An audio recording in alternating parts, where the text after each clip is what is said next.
हुरम सुल्तान कौन थी? रॉक्सोलोना से हुरम सुल्तान इस दौर की ताकतवर खातून तस्वर की जाती हैं। आम तौर पर कहलाए जाने वाला नाम हुरम, लेकिन असल नाम खुरम यानी खुशबाश और दुनिया में सुल्तान सुलेमान आलीशान की ताकतवर मलका हुरम सुल्तान के नाम से मशहूर हैं। क्योंकि ज्यादातर मौरखीन के मुताबिक 1502 के लगभग यूक्रेन में पैदा हुई थी, तो मुकामी लोगों में इन्हें रॉक्सोलाना के नाम से जाना जाता है। 15 बरस की उम्र में यूक्रेन से इस्तांबुल में सल्तनत उस्मानिया पहुंचकर सुल्तान सुलेमान की कनीज के तौर पर पेश होने वाली रॉक्सोलाना एक आम सी देहाती लड़की थी। रॉक्सोलाना को महल में कपड़े धोने की खिदमत पर मामूर किया गया। एक रिवायत के मुताबिक नौजवान शहजादा एक रात महल सरा से गुजर रहा था कि इसके कान में किसी के गीत गाने की आवाज पड़ी। आवाज में इतनी मिठास और बोलों में इतना दर्द था कि इसने नौजवान शहजादे के कदम जकड़ लिए।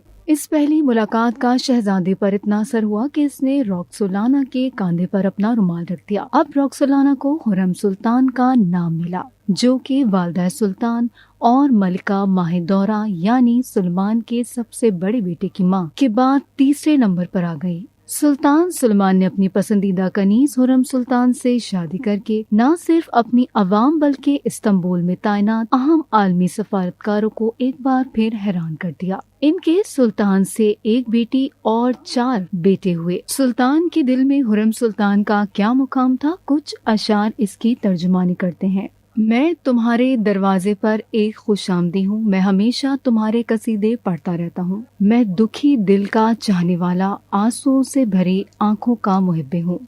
मैं खुशो खुरम हूँ। याद रहे कि सुल्तान शायर भी थे और मुहिब्बी इनका तखल्लुस था। देखते ही देखते हुरम सुल्तान सल्तनत की ताकतवर खातून बन गई। सुलेमान आलीशान 1520 से 1567 तक हुक्मरान रहे और इनके इस अहद को सुलेमानी सल्तनत का सुनहरा दौर करार दिया जाता है।